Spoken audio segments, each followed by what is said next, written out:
நம்ம பழகக்கூடிய ஆட்களுக்கு மத்தியில் அது உறவுகளாக இருக்கலாம், தூரத்து சொந்தங்களாக இருக்கலாம், நெருங்கிய நண்பர்களாக இருக்கலாம், தோழிகள் தோழர்கள் யாராகவும் இருக்கலாம்.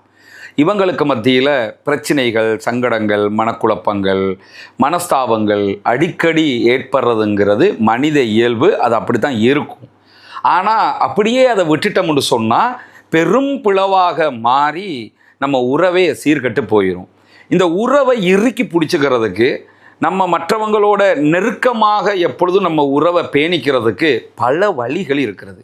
அதில் இஸ்லாம் சொல்லித்தந்த ஒரு முக்கியமான வழிமுறை என்னன்னா, நம்ம யார் மேலே அதிகமாக பாசம் வச்சிருக்கிறோமோ, யாரை அதிகமாக நேசிக்கிறோமோ, அன்பு பாராட்டுறோமோ, லவ் பண்ணுறோமோ, இவங்க நம்மளை விட்டு தூரமாகிராம கூடுதலாக அவங்கள நம்ம இந்த நெருக்கத்தில் வச்சுக்கிறனுமாக இருந்தால் அவங்களுக்கு அடிக்கடி எதையாவது அன்பளிப்பு பண்ணுங்க.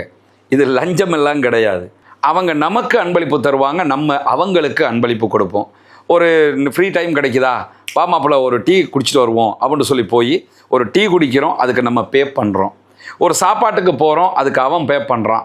இந்த மாதிரியான நிகழ்வுகள் கூட அந்த நட்பை இறுக்கி வச்சிரும், ஒரு தோழமையை நெருக்கமாக வச்சிரும். ஒரு வீட்டுக்கு போகும்போது ஏதோ ஒன்று ஒரு அன்பளிப்பாக எடுத்துக்கிட்டு போய் கொடுக்கும்போது நம்ம வீட்டுக்கு எப்போ வந்தாலும் வீசின கை வெறுங்கையாக வரமாட்டாப்புல, எதையாவது எடுத்துக்கிட்டு வருவார் என்கிற அந்த ஒரு பிணைப்பு ஏற்படுவதற்கு அதிக வாய்ப்பு இருக்கிறது.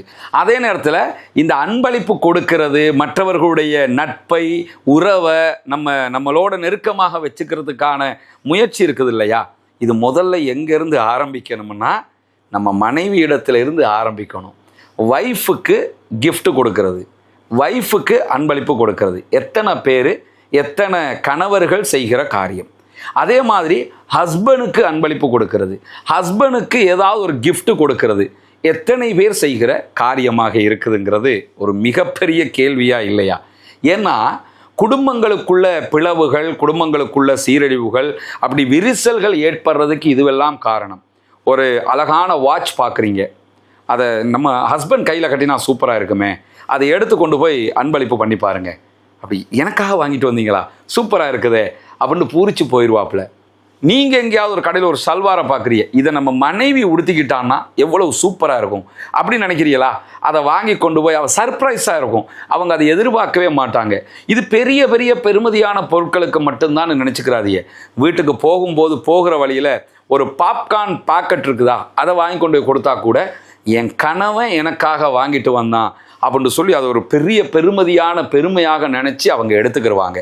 அதே நேரத்தில் தான் மனைவியரும் ஏதாவது ஒரு அற்பமான பொருளாக இருக்கும், அதை கூட கணவனுக்காக நீங்கள் எடுத்து கொடுக்குற நேரத்தில் அதை அற்பமாக நினைக்காம எனக்காக மெனக்கட்டாளே, எனக்காக தேடி எடுத்திருக்கிறாளே என்கிற எண்ணம் அந்த நேரத்தில் ஏற்படலைன்னா கூட ஒரு சண்டை வந்து 2 பேரும் இனி அவளோட ஜென்மத்துக்கு பேசுறது கிடையாது என்று பிரிஞ்சு நிற்கிற மாதிரி ஒரு டைம் வரும்ல, அந்த நேரத்தில் நமக்கு பிடிக்குங்கிறதுக்காக காஃபி தூள் தனியாக வாங்கிட்டு வந்து நமக்காக டீ போட்டு தந்தால, எனக்கு பிடிக்குங்கிறதுக்காக சாப்பாடு அவளே விரும்பி எல்லாத்தையுமே சமைச்சு எனக்காக பிளேட்டில் போட்டு எனக்காக கொண்டு வந்து ஊட்டியும் விட்டால, இப்படியெல்லாம் யோசிக்க தோணும். சில நேரங்களில் டிஃப்ரெண்ட்டாகவும் யோசிங்க. வளமையில் நம்ம சாப்பாடு அப்படி பிளேட்டில் போட்டு கொடுக்குறோமா, இன்னைக்கு வாழை இலையை காசு கொடுத்து வாங்கி கொண்டு வந்து நம்ம சாப்பாட்டை போட்டு ஊட்டி விடுவோம். என்ன திடீர்னு வாழை இலை அப்படின்னு சொல்லி கணவர் அப்படி ஷாக் ஆயிடுவாப்புல.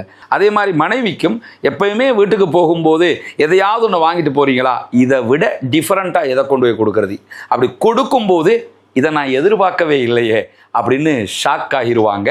இது எல்லாமே லவ்வை அதிகரிக்கும், பாசத்தை அதிகரிக்கும், நேசத்தை இறுக்கமாக வச்சுக்கிறதுக்கு வழியாக இருக்கும். ஆயிஷா ரதியல்லானவங்க ரசூலுல்லாஹி ஸல்லல்லாஹு அலைஹி வஸல்லம் அவங்கள்ட்ட கேட்குறாங்க, எனக்கு 2 அண்டை வீட்டுக்காரங்க இருக்கிறாங்க, இந்த 2 பேரில் நான் எதையாவது கிஃப்ட் பண்ணுறதா இருந்தால் யாருக்கு முதல்ல பண்ணணும் அப்படின்னு கேட்கும்போது ரசூலுல்லாஹி ஸல்லல்லாஹு அலைஹி வஸல்லம் அவங்க சொல்கிறாங்க, இலா அக்ரபிஹிமா மின்கி பாபன், அந்த 2 பேரில் யாருடைய வாசல் உங்களுக்கு பக்கத்தில் இருக்குதோ அவங்களுக்கு முதல்ல கொடுங்க அப்படிங்கிறாங்க. இது எதுக்கு சொல்லப்படுறதுன்னு கேட்டால், நம்ம 2 பேர் இருந்தால் கூட யாருக்கு முதன்மையாக கொடுக்கணுங்கிறதுக்காக. நமக்கு நம்ம வாழ்க்கைக்கு துணைவியாக முதலிடத்தில் நிற்கிறது மனைவி தானே. எனவே முதல்ல யாருக்கு நம்ம அன்பளிப்பு பண்ணணும்னா மனைவிக்கு, அவங்க யாருக்கு அன்பளிப்பு பண்ணணும்னா கணவனுக்கு. இந்த மாதிரி விஷயங்கள் எல்லாம் பண்ணும்போது வாழ்க்கை அப்படி சூப்பராக சூப்பராக நகர்ந்துக்கிட்டே இருக்கும். எந்த டென்ஷனும் தேவையில்லை. இரவு 1 மணி வரைக்கும்னாலும் நீங்கள் ஒர்க் பண்ணலாம். மனைவிட்ட இருந்து டென்ஷன் வராது, ஃபேமிலிகிட்ட இருந்து டென்ஷன் வராது, கணவன்கிட்ட இருந்து உங்களுக்கு ட்ரபிள் வராது, எந்த பிரச்சனையும் வராது. எனவே கிஃப்ட்டு, அன்பளிப்பு என்பது மிக முக்கியமான ஒரு ஆயுதம் குடும்ப வாழ்க்கைக்கு.